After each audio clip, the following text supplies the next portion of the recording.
Daí entrando, pessoal, na questão de Romanos, né? Eu ainda não vou entrar na carta, porque eu quero colocar algumas extrações iniciais. Eu quero chamar isso de extrações iniciais. Eu tenho dito, né? Como eu falei, pô, foi uma carta avassaladora, que mudou a minha forma de pensar, que mudou a forma como eu vejo o mundo, a forma como tenho relacionado com pessoas. Ela tem me transformado, mas em quais aspectos, Anderson? Vamos ser mais práticos, fala para nós aí em quais aspectos essa carta tem transformado hoje a sua vida. Então eu elenquei alguns pontos aqui e nós vamos tratar. O primeiro ponto que eu quero falar é que Paulo ele é um teólogo de rua. Na verdade, todos nós somos teólogos, e o que eu quero dizer com isso? Que nós todos somos teólogos e que Paulo ele é um teólogo de rua.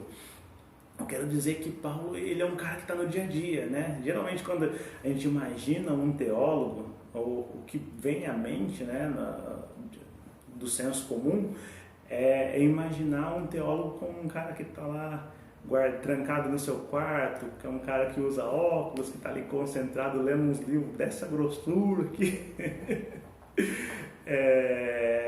E não tem conexão nenhuma, né? Que isso fica difícil de ver isso no senso comum, né? Na vida prática. Mas a grande verdade é que todos nós somos teólogos. Eu sou um teólogo, você é um teólogo, um ateu é um teólogo. Esse é até um ponto importante, né? Até interessante para pensar. Até um ateu, para um ateu ser um ateu, ele tem que justificar, se auto-justificar, encontrar as respostas para responder o self-talking, né? A autoconversa que ele tem. E justificar o porquê que ele não crê. Até os ateus mais ferrenhos que eu conheço, eles tiveram que ter essa indagação aí e responder o porquê que eles não creem. Mas esse é um ponto, e até em Romanos ele fala, né, o que é visível, tanto o eterno poder de Deus quanto a divindade de Deus é possível se perceber. E claramente se enxerga isso pelas coisas que estão criadas para que todos nós ficamos indesculpáveis. É isso que a Bíblia diz, né? Tudo que está criado é bem difícil também, né? Se olhar toda a complexidade da vida, se olhar toda a perfeição que existe nas coisas que estão criadas e falar, meu, tem que ter uma mente pensante por trás disso, né? Então, esse é um ponto, né? Até para um ateu justificar isso, ele precisa usar de teologia. E teologia, né, pessoal, ele é o estudo de Deus, o estudo das coisas, né? E ele tem um impacto na nossa vida diária.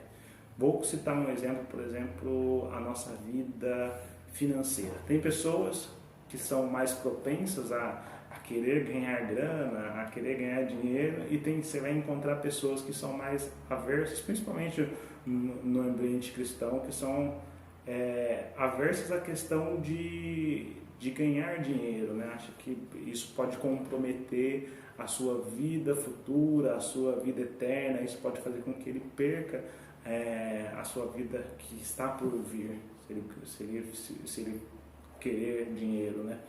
Mas veja, isso é algo que, baseado num conhecimento que você tem, principalmente de Deus, né, um conceito que você formou de Deus, ele está impactando na sua vida financeira. Agora, imagina a sua vida sentimental, imagina a tua vida de relacionamento com pessoas, a forma como que você se relaciona com as pessoas estão diretamente ligados com a sua teologia, com a forma que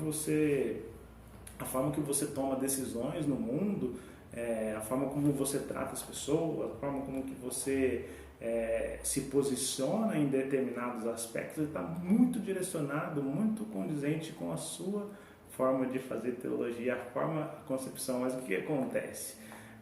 Geralmente a gente tem uma concepção equivocada de Deus. Isso é normal, né? A gente tem os nossos preconceitos sobre como Deus é, como o que Deus gosta, o que Deus não gosta.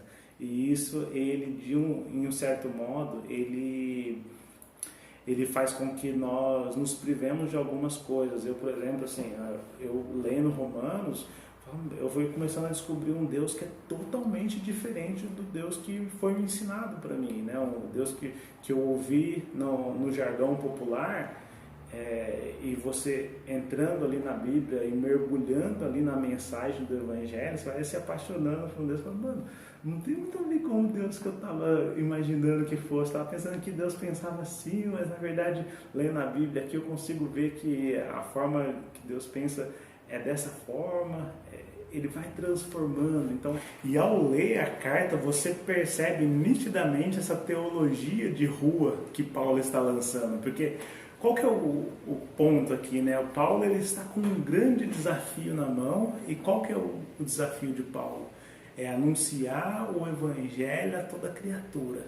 Paulo ele está cumprindo a missão dele, ele é o arauto, o apóstolo dos gentios, o cara que foi designado para cuidar e para tratar de todas as pessoas que não eram do âmbito judeu ali, na época era considerado como gentio. Paulo ele está anunciando esse evangelho a todos os gentios, e durante esse trabalho de formação de igreja, de ensinar as pessoas, está surgindo dúvidas, várias dúvidas acerca de como que funciona o evangelho, o que pode, o que não pode ser feito. E Paulo ele vai lançando, ele vai formando as suas cartas com base teológica, né? Ele usa da teologia para ensinar e para resolver os problemas que estão surgindo ali nas igrejas. Quer um exemplo? Por exemplo, no livro, na carta de Coríntios, por exemplo, a primeira aos Coríntios, está surgindo várias dúvidas, né? A carta de Coríntios é só resolvendo um problema.